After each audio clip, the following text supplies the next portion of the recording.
Teníamos curiosidad por saber un poco sobre el tema entre los primeros años de formación del pueblo de Vega Baja, y decidimos hacer un ejercicio con las fuentes documentales disponibles correspondiente al periodo de 1762 a 1829, que quiere decir que eran esclavos que habían traído de África. Se identificaban como procedentes casi siempre de una región, o sea, se utilizaban como anónimos el nombre de la región. Por ejemplo, eran esclavos de la Guinea, o eran esclavos de la región del Congo, eran esclavos de la región de Angola. Pero luego, no sé qué fenómeno se da, que cuando comienza el auge de la trata de esclavos, particularmente en el caso que nos compete, que es el de Vega Baja, encontramos que empiezan a ser un poquito más detallados en cuanto al origen étnico de los esclavos. No es mucha la información que tenemos. Por ejemplo, de unas menciones, digamos, de 100 esclavos, posiblemente mencionan que eran africanos 90 y solamente nos dicen sobre el origen étnico de unos 5 de ellos. O sea, pero a pesar de eso, cuando cogemos y ponemos eso en una perspectiva histórica, desde las fuentes más antiguas hasta las más tardías, que son los últimos padrones de esclavos que se hacen en el 1872, podemos tener una idea de dónde venían, de qué regiones de África venían la mayoría de los esclavos que teníamos aquí en Vega Baja. Yo he podido encontrar varias regiones. Una de las regiones era la región de la Guinea. Se hablaba de que muchos de los esclavos que estaban aquí en Vega Baja eran de Guinea. Guinea es una región. Es la región que corresponde al territorio costero que se extiende desde el sur de la actual República de Senegal hasta la Sierra Leona. Y se hablaba de que gran parte de los esclavos que habían aquí o venían de África, o venían de la Guinea, o venían de la costa de África, o venían de tierra firme. Pero en algunos casos nos decían que venían de algunas de las islas de las Antillas. Por ejemplo, el caso de esclavos procedentes de Santa Cruz, de Martinica, de Santo Tomás y de Jamaica. En el caso específico de los grupos étnicos, hemos encontrado unas menciones bien interesantes. Bakongo. Esto se refiere a una gran diversidad de pueblos africanos que hablan lenguas de la familia Bantú. De la línea ecuatorial de África hacia el cono sur de África, tanto en la parte occidental como oriental, la familia lingüística que predomina en esa zona es la de los Bantú. De esa región vienen los Congos, pero hay decenas y decenas y decenas de tribus dentro de esa familia lingüística. Por lo menos aquí en Vega Baja hemos identificado 3 sumamente interesantes. En las listas encontramos menciones de esclavos que le ponían un nombre español y le ponían de apellido el apellido de Congo. Hemos encontrado otros que le ponían de apellido Chico y otros Mongo. Y uno dice, bueno, Chico Mongo. Eso sería que era Mongo y no era chiquito. Pues no. Cuando hablamos de chicos se refiere a negros congos anchicos. Lo que pasa es que los abreviaban. Todas las mujeres decían chica o chiquito, pero son esclavos anchicos que pertenecen a la lengua de los Bantú y son congos también. Igual que los mongos. Los mongos son los mongongos. Son congos mongongos.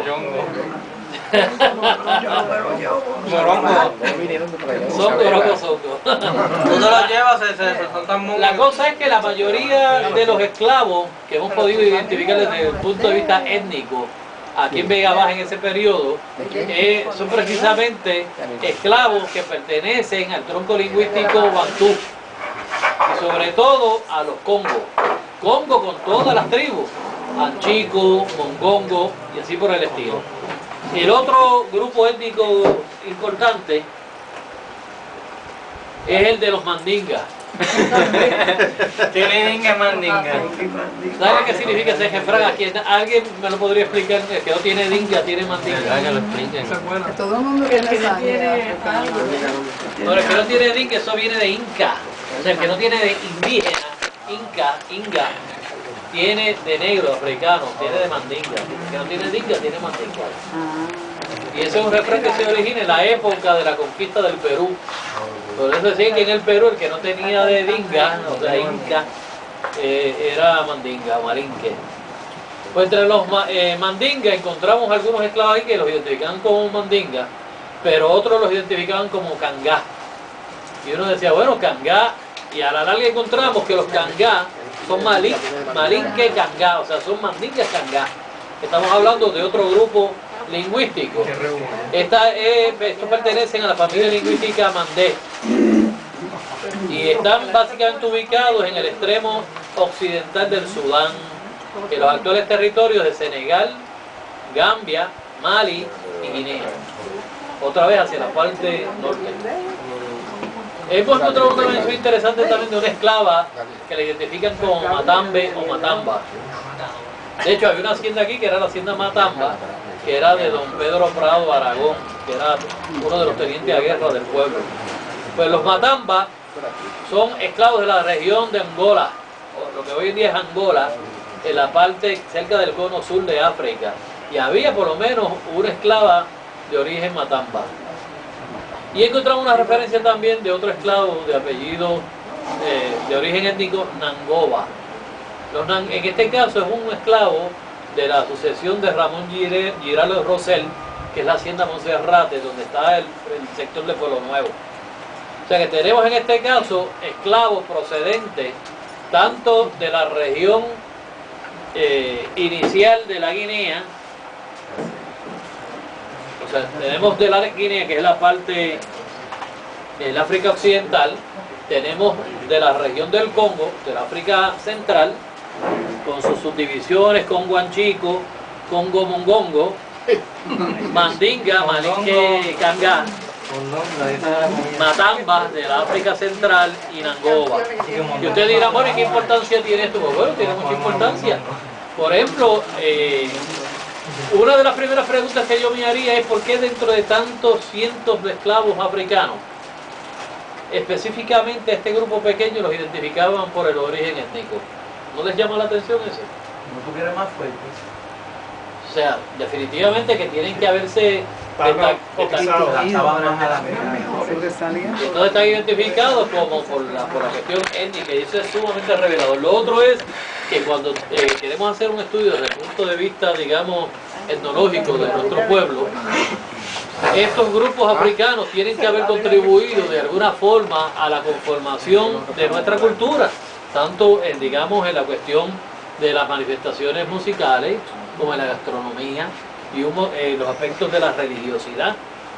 Y son aspectos pues que habría que estudiar, y una vez uno los estudia se va a dar cuenta de que posiblemente sea como resultado de grupos de esclavos que venían de algunas áreas en específico.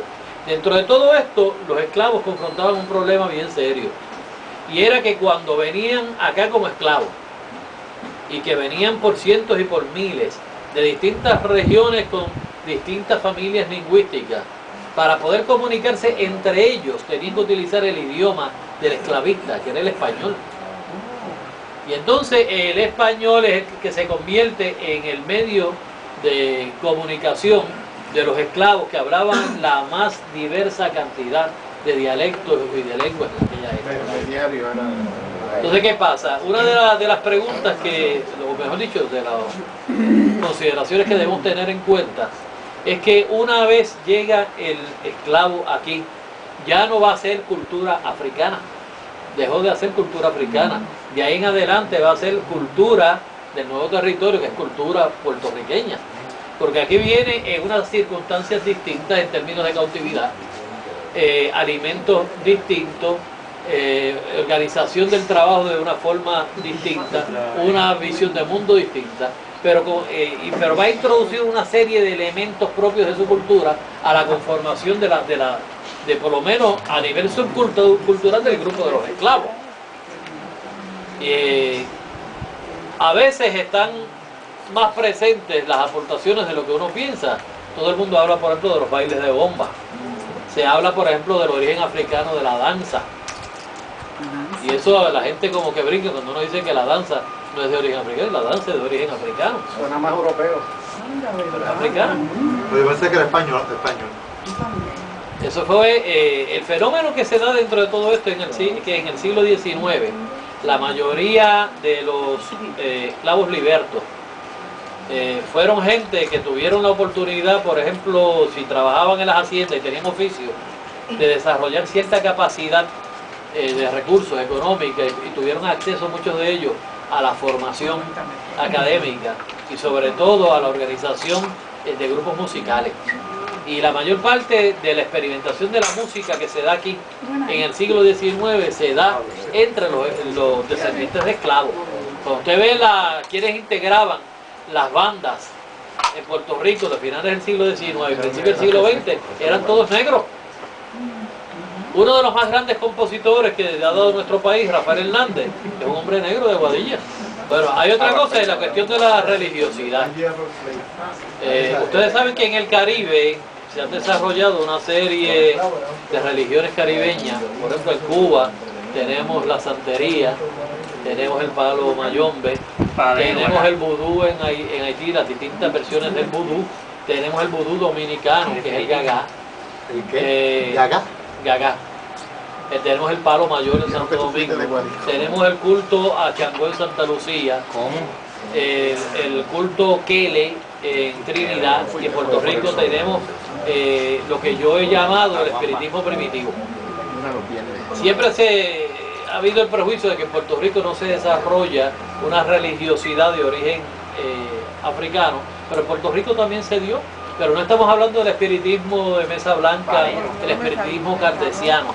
Estamos hablando de una serie de creencias y de prácticas que encuentran paralelismos, similitudes a las prácticas que se dan en estos otros contextos religiosos del resto del Caribe.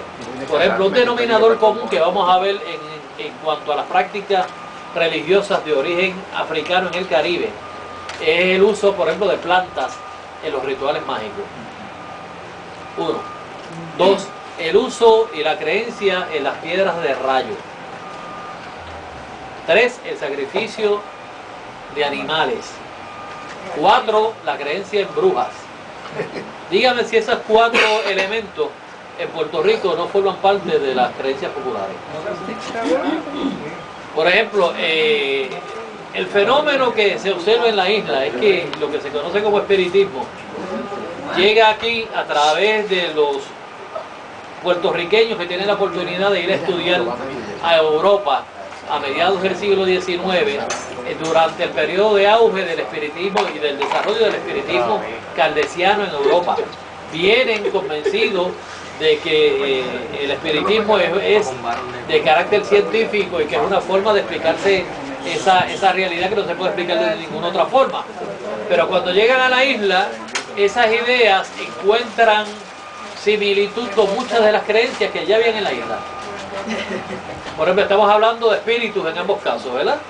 Lo único que cuando vemos el caso particular, por ejemplo, de la piedra de rayo, ¿qué importancia tiene la piedra de rayo dentro de la práctica espiritista puertorriqueña?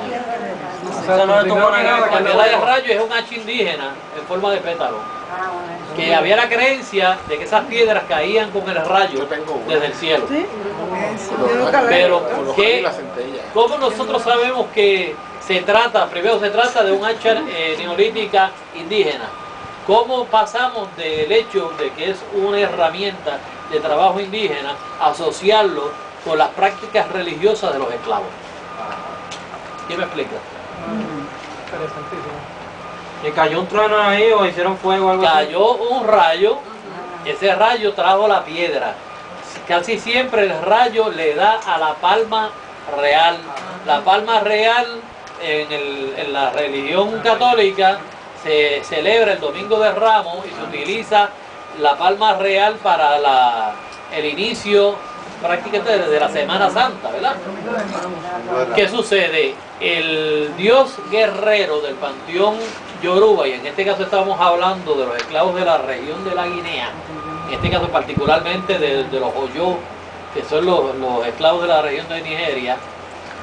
Ellos creen que hay un dios superior dentro de su panteón de dioses, que es el dios Changó. Changó es un guerrero que corre a caballo y es el dios del trueno en el panteón Lucumí. Cuando los esclavos empiezan a ver los rayos aquí y que caen las hachas, igual que las hachas neolíticas esas se encuentran en África, pero tiene que ver con el neolítico africano. Pues entonces encuentran que la piedra que aparece es lo mismo que ellos veían en su territorio natal y continúan rindiéndole culto a la piedra en representación del dios del trueno africano. También le llamaban a unos truenos esos centellas. A unos Sí, rayos rayos y y centellas, centellas. Y eso es una aportación, es una creencia de los esclavos que llegaron aquí a esta región. La creencia en bruja. ¿Cuál es la diferencia entre la bruja europea y la bruja africana? Que es negra y la otra blanca. No, No. acuérdense del poema de que anota la bruja, de Fortunato Vizcarrondo. Ah, bueno. Una vez es joven, la otra Esa es una de las diferencias, pero ¿cuál es la diferencia principal? El pelo. No, esa es la bruja Tiene europea. el pelo como coco. Ojo. Coco. La bruja africana es la bruja que deja el cuero guindando en un árbol en lo que sale a hacer fechoría. Y la única forma de tú matar una bruja es salándole el cuero. La mejor descripción que hay de esa creencia la plasma en el poema que anota la bruja de Fortunato Vizcarrondo. Oye, antes, yo cuando muchacho dejaban un excremento amarillo que Ah, sí. aparecía y decían que era Eso es africano. Eso es africano. La bruja africana se caga en el sitio donde va a ser la fechoría. La bruja africana se enamora de los hombres casados. La bruja africana se acuestra a los niños pequeños. La bruja africana encuera los huevos de las gallinas. Ajá. La bruja africana causa problemas de menstruación a las mujeres.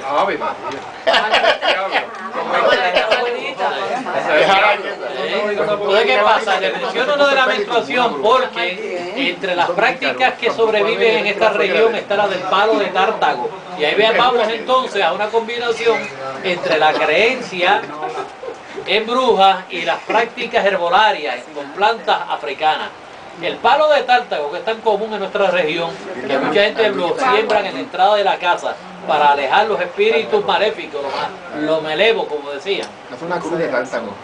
Ese árbol se utiliza, los cogollos, para hacer unas tisanas y para hacer baños vaginales para bregar con los problemas de infecciones vaginales de las mujeres.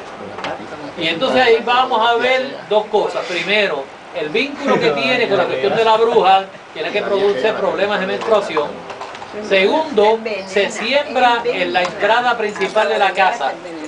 Y esa práctica la vamos a ver en África, entre los dahomeyanos, o sea, en la región de la Guinea, donde hay un árbol que se llama el árbol loco. Pero como aquí no hay árbol loco, el único árbol que se le asemejaba a los africanos era el tártago, que es el que se asemeja al árbol loco de Dahomey. Allá se acostumbra a sembrar el árbol loco en la entrada del templo de la tribu, y ellos creían que por ese árbol era que habían bajado los clanes ancestrales de los dahomeyanos. ¿Ven cómo se va hilvanando toda la cosa? Entonces ese sencillo árbol de tártago, que la semilla sabe tan rica, sabe a coco, es un diurético natural. Pero eso envenena. No, que deshidrataba a la persona. Dos envenenaron por casa. Pero había la creencia de que si uno se los comía en cantidades nones, no hacía daño. De 200. En cantidades pares, sí. Eso tiene, esa cuestión de numerología mágica tiene que ver mucho con la práctica africana. Pero sirve de purgante, uno solo. Entonces aquí no vemos tanto el sacrificio de animales como se ve, por ejemplo, en el gagá, en el vudú, en el palomayombe y en la santería, pero aquí debió haber habido sacrificios también de animales. Aquí sobrevivió en la región de Loíza el culto a Santiago de los Caballeros y a Santiago el Niño, que representan a guerreros a caballo. Y es un culto que se da entre las poblaciones negras de Loíza. ¿Por qué? Porque relacionaron a Santiago de los Caballeros con el dios guerrero Changó, que corría a caballo. Era negro. Sí, claro, era negro. Entonces se cree que obviamente ese personaje de Changó fue el fundador no solo de la religión, sino de la cultura lucumí. Los orígenes étnicos de los esclavos, que esto nos puede permitirnos hacer un acercamiento para entender nuestra propia cultura. Esto no es solamente historia, esto no es el pasado, esto en gran medida nos sirve para explicar muchas de nuestras actitudes ante la vida, muchas de nuestras creencias y nuestras visiones del mundo. Y no estamos hablando de la gastronomía es todo un mundo distinto. Así que yo traía algo mucho más largo y más complejo que esto. La culpa es de Jimito por tener una computadora vieja. Está obsoleto. Y la diferencia de un cuerpo humano negro, hacia negro, Claro. es blanco al De hecho, blanco. en muchos de estos indio. documentos de los padrones de esclavos hay descripciones detalladas de los esclavos. Y una de las cosas más interesantes en esos documentos es que nos dan datos a veces de utilidad etnológica. Por ejemplo, el tipo de tatuajes que se hacían, las escarificaciones que se hacían los esclavos, las describen y las mencionan. Enseñarte fotos de 1900, tengo Hay, negro. Como la gente. porque esas prácticas todavía continúan en África. O sea, no es que hayan terminado con los esclavos que llegaron aquí, todavía siguen en África. Y no solamente eso, también había una práctica entre algunos grupos africanos de amolarse los dientes, simulando como si fueran tigres y ese tipo de cosas, ¿no? Leones. ¿Qué pasa? Eso han aparecido esqueletos aquí durante excavaciones arqueológicas, sobre todo en el viejo San Juan. Siempre es personas español o indígenas, las personas de color oscuro no se investiga, inclusive hasta en las haciendas todo el mundo investiga los cementerios de los demás, pero el de la gente de color no. Eso tiene una razón de carácter, digamos, cultural. El fenómeno es lo siguiente. Hace poco yo tuve precisamente que intervenir en un tipo de debate sobre ese tema, y es que aquí se dio lo que se llamaba el fenómeno de la negritud. Era un movimiento de la negritud que era resaltando la herencia africana, sobre todo en el campo de la literatura, en el Caribe, y ese movimiento fue bien famoso en Jamaica, produjo el movimiento Rastafari con su música reggae, en Cuba con la poesía de Nicolás Guillén, en la República Dominicana, pero en Puerto Rico no tuvo arraigo. En Puerto Rico hubo dos personajes, Luis Pález Mato y Fortunato Vizcarrondo, que fueron muy buenos en la cuestión de la poesía, y de hecho Luis Pález Mato era un hombre blanco, o sea, no era negro tampoco. Y la pregunta que siempre nos hemos hecho, ¿por qué el movimiento de la negritud en Puerto Rico no tuvo el desarrollo que tuvo en el resto del Caribe? Una negación. No, te voy a explicar la razón es política. Cuando comienza a formarse la nacionalidad puertorriqueña, sobre todo en las primeras manifestaciones de la literatura en el siglo XIX, identificaban al indio con los anhelos que tenía, sobre todo la clase hacendada puertorriqueña de la época, de independizar el país de España. Y continúa desarrollándose el indigenismo, el tema del indigenismo en Puerto Rico, a tal extremo de que cuando se da el fenómeno en el siglo XX de la hispanofilia que fomenta el Partido Nacionalista en la década del 20, del 30 y hasta el 50, 40 y 50, se retoma el tema del indio con la poesía, por ejemplo, de Manrique Cabrera, la poesía sobre todo de Juan Antonio Correel, y el tema del indio siempre se ha asociado con los anhelos de Puerto Rico de ser libres como nación. Pero en Puerto Rico lo que llena ese espacio es el tema del indio, a tal extremo de que usted ve, por ejemplo, grupos de bomba que son de origen africano, que los barriles de bomba tienen petroglifos taínos. No he visto eso. Entonces, cuando muchachos se hace tatuaje por aquí, se hace un petroglifo taíno. Todos los pueblos de Puerto Rico, usted va y los municipios hacen petroglifos taínos en todos los edificios. De algo puro. De hecho, lo voy a tirar al medio, él tiene un tatuaje. Yo tengo un tatuaje también de aquí. Taíno. Y en taíno también era. No, pero no está ahí. No sé. El sol. Eso, ranita. El asunto es que el fenómeno de la negritud en Puerto Rico no tiene base, porque en el momento en que surge ese proceso de formación étnica de nuestro país, todavía existía la esclavitud. Y el sector político de nuestro país se identifica entonces con el tema del indio, y es lo que coge y esgrime para identificar la causa de ellos desde el siglo XIX. Pues el primero fue el poema de Daniel de Rivera, de Agüeyván el Bravo. De ahí en adelante, eso fue a cantazo cuando Daniel Rivera publica en el 1850 su poema de Agüeyván el Bravo. Confiscaron la imprenta, los libros los confiscaron, los chavos que le sacaron a la venta de la imprenta, con eso hicieron las 4 estatuas que están en la plaza de armas de San Juan, en la fuente aquella que hay 4 estatuas de mármol, con el dinero de la imprenta que confiscaron por haber publicado el poema de Agüeyván el Bravo. Yo creo que hubo como que este único fiebre de usar específicamente en los pueblos de Utuado, Lares, creo que Morovis también. Hay muchos Guarionex, Claro. los nombres de las personas. Pues eso es lo que sucede. ¿Por qué? Mira, una vez le preguntan a Juan Antonio Corretel, que fue uno de nuestros poetas nacionales, que por qué él escribía sobre el tema de los indios. Y él decía, nuestra nostalgia por lo indiano es nuestra nostalgia por nuestros paisanos verdaderamente libres.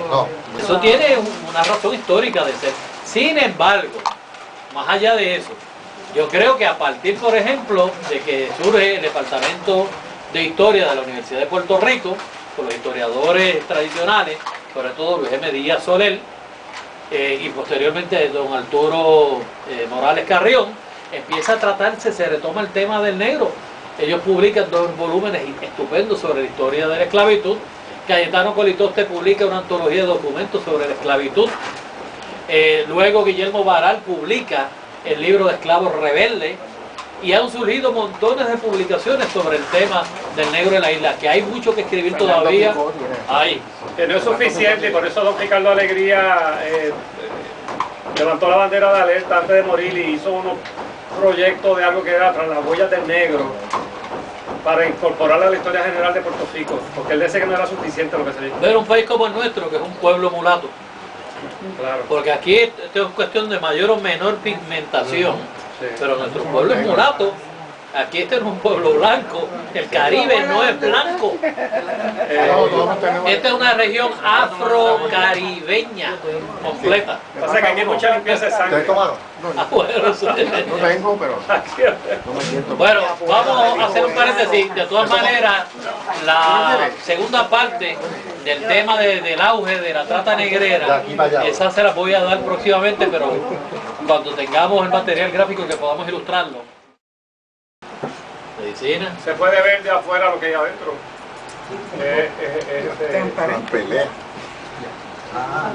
Todas las culturas del mundo tienen una necesidad básica de recipientes. Hay diversos tipos de recipientes. Están los recipientes naturales, los recipientes manipulados. Los naturales son, por ejemplo, la higuera, cuando usted le hace un rotito y lo utiliza para cargar agua. O lo utiliza, la corta y lo utiliza para comer. El coco cuando lo pique lo utiliza para beber agua.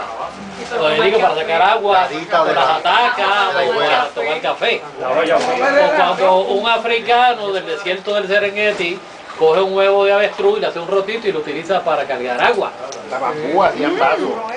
Pero entonces está también el recipiente manipulado, es aquel que usted coge fibras naturales o coge metales o coge cualquier otro tipo de material y usted modifica la materia y hace otro tipo de recipiente. El vidrio tiene un origen, esto no ha existido siempre. De hecho, en la naturaleza hay vidrio de roca, y son vidrios naturales. Pero el vidrio como tal se inventa en Egipto. Y estamos hablando de como hace como 8000 años. O sea, la botella de cristal existe en el mundo hace como 8 milenios. Esto no es nuevo. Pero la evolución desde el punto de vista tecnológico de la botella fue muy lento. Desde la época de los egipcios, yo creo que el primer cambio significativo que tuvo la construcción de botellas se dio con la segunda revolución industrial que se da en los Estados Unidos y en Inglaterra a finales del siglo XIX. Hasta ese... ¿Botella siempre es de vidrio? No, no necesariamente. De madera, ¿verdad? Puede ser de madera, pero casi siempre vidrio. en lo que nos compete a nosotros hoy vamos a hablar de vidrio. Ese primer periodo se caracteriza por la relativa escasez de la botella. Las botellas se hacían a mano, o sea, se derretía el vidrio y se moldeaba a mano utilizando lo que se llama el pontil, y era básicamente soplando el vidrio derretido para darle la forma. Y eso hay distintas técnicas. Luego se introducen los moldes para soplar el vidrio dentro de moldes, y así fueron moldeando y dándole uniformidad al trabajo, porque originalmente no tenían uniformidad. Usted soplaba y dependía de sus destrezas, usted lograba una cosa o la otra, bien hecha o mal hecha. Pero hay un momento al final del siglo XIX cuando se inventan unas máquinas para hacer ese trabajo de soplar el vidrio en molde, que con dos compañías, la compañía Owens y la compañía Illinois de la parte central de los Estados Unidos, inventan estas famosas máquinas, Aromatic Bottling Machine, la ABM. Hay un refrán, perdóname, que dicen soplapote a alguna gente. ¿Tiene que ver con eso? Es posible. A lo mejor no tenía para eso, para soplar nada más. Soplapote. Soplapote. Entonces, ¿qué sucede? A partir de ese momento ya empieza la mecanización en la producción de la botella. No podemos perder de perspectiva lo siguiente. Los Estados Unidos a finales del siglo XIX habían alcanzado ya el Pacífico en su extensión hacia el occidente. Ya se había convertido en una potencia económica de primer orden a nivel mundial. La producción de mercancía, tanto en los Estados Unidos como en Europa, sobre todo los países industrializados, estamos hablando de Inglaterra, Francia, Dinamarca, había tanto excedente de producción que había que buscar dónde venderlo. Y eso guarda una relación bien estrecha con el expansionismo a nivel político, y surge el imperialismo y surge el colonialismo. Vamos a buscar territorio, los vamos a invadir y vamos a tener mercados cautivos. Y ese fenómeno que se dio, por ejemplo, en el caso nuestro con los Estados Unidos, se da también con todo África, con Francia, Dinamarca, Italia, Inglaterra, Alemania, hasta la misma Hungría. Y ahora con Cuba. ¿Ah? Y ahora con Cuba. Bueno, la cosa es que desde el punto de vista de lo que vamos a buscar, vamos a ver una diferencia enorme anterior al año de 1898 y posterior al año de 1898. Anterior a esa fecha, la botella era relativamente escasa. A tal extremo, por ejemplo, que en el siglo XVIII nos dice Fray Íñigo Abad y la Sierra que la gente que tenía una botella la dejaban como herencia a los hijos. Eso me recuerda a mí la película de los africanos, de la botella que cayó del cielo. Dice, "The gods must be crazy". Los dioses tienen que estar locos. Es la misma historia, o sea, una botella, esa era la joya.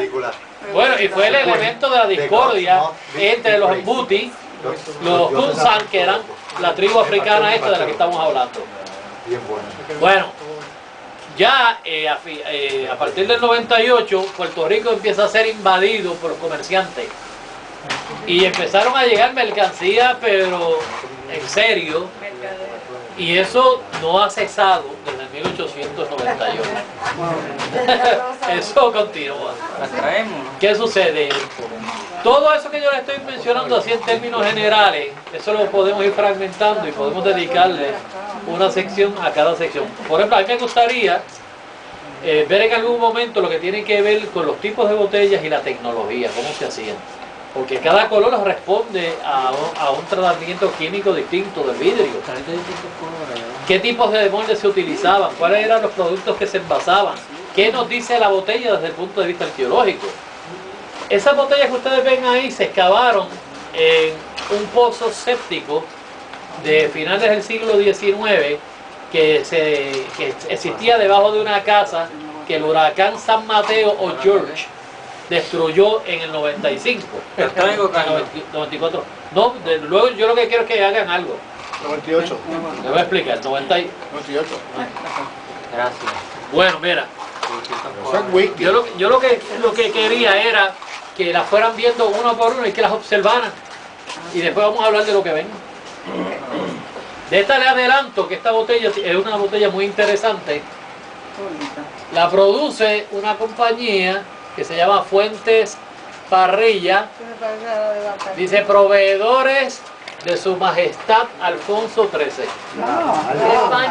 Este es el último rey que estuvo cuando Puerto Rico todavía era colonia de España, de finales del siglo XIX. Eso está selladito como apareció en la excavación. Ahí aparecieron cientos de botellas. La importancia, y le menciono esto por lo siguiente, o sea, estamos excavando un pozo séptico que fue rellenado con basura en un momento específico antes del 1910. Carlos, ¿aquí vimos Vega Baja? No, Manatí.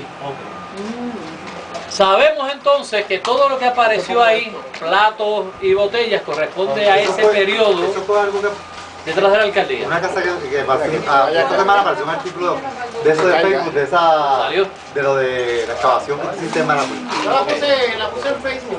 Pues estamos hablando Alguien me la pasó y yo la puse. de que ese basurero era un basurero desde el año de 1888 al año de 1910. ¿Por qué sabemos eso? Porque no es tanto la botella, sino que ahí aparecieron unos 30 platos fragmentados que se pudieron reconstruir, que tenían el sello de la compañía debajo. Entonces, estudiando esas compañías, pudimos establecer cuándo fue que esas compañías funcionaron. Y en ese periodo fue que funcionaron las compañías. Obviamente, todo lo que aparece asociado a los platos corresponde a ese periodo. ¿Por qué eso apareció en el concepto? ¿Eso es porque alguien bebía bajo torno? No, lo que pasa es que la costumbre era cuando en la zona urbana comenzaron a establecer los sistemas de alcantarillado y de agua potable. Esta, en Esa es específico. Santurce y eso de agua. En Santurce. Pasa por para que la vean por ahí. Los pozos sépticos se prohibieron en las zonas urbanas, entonces empezaron a utilizarlos como basureros. Esto que les estoy explicando es para que ustedes vean la importancia que tiene el que uno estudie no solamente la botella, sino el contexto en que aparece la botella. Porque si no estudiamos el contexto, estamos perdiendo información de importancia histórica sobre la botella. Porque la botella es un objeto arqueológico como cualquiera otro. Y a veces perdemos eso de perspectiva. Yo traje los 4 renglones de botella que a grosso modo se pueden agrupar. Primero, botellas de licores y cervezas. Licores, cerveza, vinos, básicamente este grupo. Otro de refrescos. Medicina, ¿verdad? Otro de medicinas. Otro de otros objetos, otros productos del hogar. Los licores sí es el primer grupo. Son básicamente 4 grupos. Cualquiera que vaya a coleccionar tiene que empezar a agrupar a base de esos 4 la botella. Entonces, aquí. No se rompió. Una reliquia. Él se le muere, Carlos. Tengan cuidado. Carlos, la materia prima del vidrio original Hacen esto. sigue siendo Que no vaya a caer. la misma materia Sí, sí, es prima. lo mismo. Arena silicia. Arena silicia. Eso no ha cambiado, sigue siendo exactamente lo mismo. Lo que ha variado son las técnicas y los tipos de botellas que se están haciendo. Y los colores que tienen que ver con los químicos. Y los colores, sí, en gran medida se han inventado otros colores y demás. Y lo de coso ese que está bien hundido. Bueno, eso tiene una explicación. Lo que pasa es que eso sería cuando entremos en la cuestión de los tipos de botellas y de las funciones. Esa es otra Lo que me clase. gustaría que preguntaran, ya que vieron las botellas, me hablen de las botellas que vieron. Unas son más pesadas, otras son más livianas, otras tienen el fundillo bien metido para adentro, otras el fundillo un poquito más hacia afuera. Diferentes texturas, diferentes materiales y colores. Los vidrios son más gruesos, algunos tienen burbujas dentro del vidrio, de distintos tipos de boquillas. Y los demás Tienen etiquetas en alto relieve, otras no tienen. Pero esas son Hay arenas una blancas. identificada con el nombre. Silicia se llama. Unos tienen nombre, otros tienen marca de los moldes, otros no tienen marca, distintos tipos de marca. Carlos, las etiquetas Se son ve que mucho el más relleno no pega. para acá. Bueno, la etiqueta arranca desde el siglo XIX, pero la que es pintada arranca en 1934. La pintada, del 34 en Aquí adelante. es alto relieve. No, alto relieve, eso es desde el siglo XVIII. Sí, pintada se refiere para de Pepsi y eso que pintada, es pintada. La pintada es como la O Coca-Cola, la Pepsi que te dan pintada. Sí. Aquí hay una Recolado Barnet. Dice el año 1865, pero me imagino que ese no es el año de la botella, es el año de la fundación de la... Esa botella, todas esas botellas están entre 1888 y 1910. Todas. ¿Todas esas botellas? Sí. Pero... Bueno, dentro del coleccionismo de botellas, las botellas tienen precios dependiendo también de la rareza. Por ejemplo, mientras más antiguas son, más difíciles son de conseguir. No, ahí no está todo lo que hay en la colección. El único propósito de esta muestra era para que vean de los distintos grupos una sección, ¿no? Pero que esto es sumamente complejo. No es recoger botellas por recoger. Es que lo que estamos poniendo en perspectiva es que la botella es un objeto arqueológico, que tenemos que estudiar el contexto de la botella. Por ejemplo, si yo estoy buscando los basureros del campamento tortuguero, lo primero que yo debo investigar es cuándo se estableció esa base militar. Una vez yo sé cuándo se estableció la base militar, eso lo utilizo yo como referencia, porque las botellas que yo encuentre en el basurero de la base militar van a arrancar de ese año en adelante. Del 30 Yo creo que del 50, 49. 42 aproximadamente. 42. Carlos, pero ahí no se ha establecido un basurero todavía que yo sepa. Sí, tiene que haberlo habido. Por eso, pero todavía yo he visto a nadie que encontró un basurero. ¿Tú no encontraste un basurero? Cerca de la Guardia Nacional. No, pues yo creía que ya está bien contra el basurero. Yo encontré uno cerca de la Guardia Nacional. No, porque Digo, es moderno. de la piscina. Ok, bueno, de todas maneras... Perdóname, aquí se encontró un basurero en la casa Alonso, ¿verdad? Casa Alonso era un basurero muy antiguo. Lo que yo vi allí es más o menos del mismo periodo, más antiguo que lo que apareció en esta excavación de Manatí. Porque allí hay materiales desde de la primera mitad del siglo XIX y se mete en la segunda mitad del siglo XX. Hay mucha botella de vidrio negro, que el vidrio negro se confecciona y deja de confeccionarse en 1888. Pero Casa Alonso produjo unos materiales muy interesantes, sobre todo de botellas de cerámica de piedra, que le llaman cerámica de piedra, que corresponden a botellas de cerveza de jengibre de importación británica de mediados del siglo XIX y algunas botellas de barro de Ginebra de importación británica también, de principios del siglo XIX. Sí. Me gustaría ver las de piedra, a ver cómo son. Bueno, las seguimos trayendo, así poco a poco. Ajá. Me imagino que dentro de esas copias que han encontrado, había botellas que ellos también coleccionaban, pues yo entiendo que para aquel tiempo no era sigo en ese. Bueno, mira. Como estaba hablando que la botella era bien importante para el traje. Lo que pasa es que en el caso particular de la Casa Alonso, lo que sabemos es que esa casa, por lo menos en una de sus construcciones, quien hace las últimas ampliaciones fue un teniente a guerra de aquí del pueblo que era catalán, de nombre Pablo Solivera. Esa casa se debió de haber llamado Casa Solivera y no Casa Alonso, eso es un disparate del municipio. Casa Solivera porque el que hizo eso fue Pablo Solivera. Pablo Soliveras era un comerciante catalán que tenía una tienda mixta aquí en Vega Baja en ese periodo. Quiere decir que con toda probabilidad todos esos materiales que aparecieron ahí eran producto de las actividades comerciales del catalán. En este caso sucedió lo mismo. Ahí había una tienda mixta y era de don Fidel Venero, que era el segundo esposo de doña Luisa Guaita Monté, que era la dueña de la hacienda La Luisa de Manatí. Y por eso es que en ciertos basureros, los basureros de los ricos dan muchas cosas, los basureros de los pobres no dan muchas cosas. En ese caso de Casa Alonso, Puso ese. ¿tú estuviste, Juan Carlos, verdad? El análisis de la historia arqueológica de Casa Alonso. Y el año pasado reedifiqué de nuevo.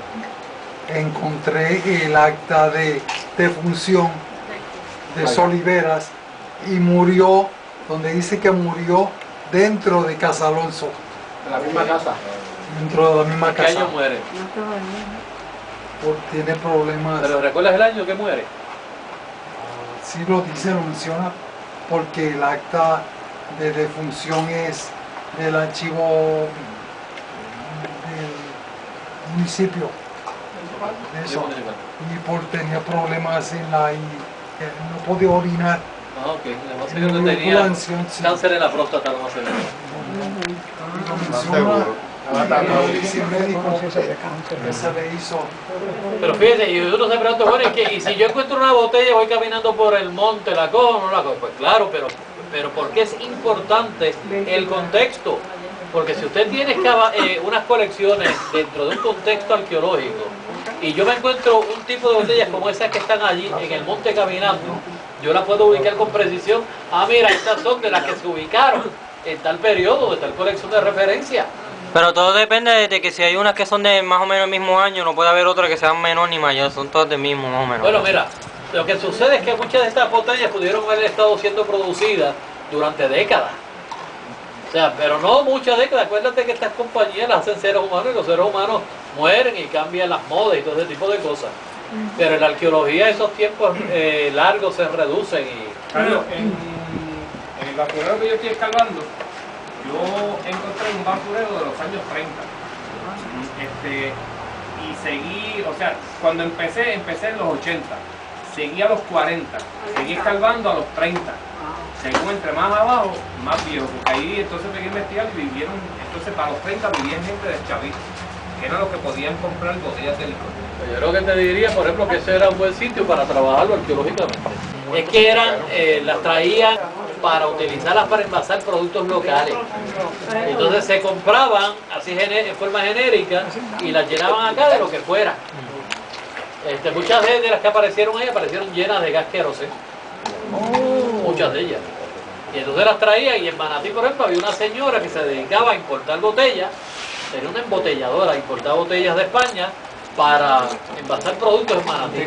Eso que yo les estoy describiendo no es exclusivo de Puerto Rico. En los estudios que se han hecho en Cuba, sobre todo en La Habana, se encontró exactamente lo mismo.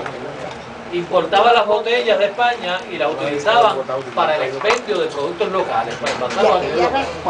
¿Cómo se refleja eso mejor? Por ejemplo, hay una botella ahí, estilo Hutchinson. La botella Hutchinson es una botella para envasar refresco. Muchos de los comerciantes de esta isla, de finales del siglo XIX, mandaban a hacer en los Estados Unidos la botella con su etiqueta en alto relieve. Y en el siglo XX todavía se generalizó mucho más. Eso fue lo mismo que siguieron haciendo luego las licorerías. Ahí está, por ejemplo, el Palo Viejo, el Don Q, González y Clemente, el Ron Caballero de Arroyo, y así por el estilo. Las mandaban a hacer a los Estados Unidos o a España, y entonces pasaban el producto aquí en la isla. Eso nos habla mucho sobre la actividad comercial de la época.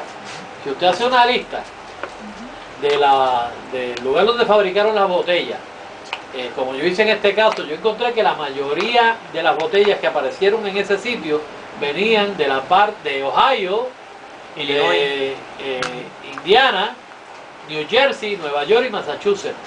Y no es casualidad, estamos hablando de los estados industriales. Y esos eran los primeros intereses en exportar productos aquí a la isla. Creo que ahora los de Abacatí la está haciendo en Santo Domingo. En Santo Domingo. Pero casi todo el continente americano pasaba por lo mismo. Las botellas que utilizaban las importaban de los países industrializados, fuera Estados Unidos o fuera en Europa. O en Illinois se mudó para allá. Que tiene Puerto Rico y ese tipo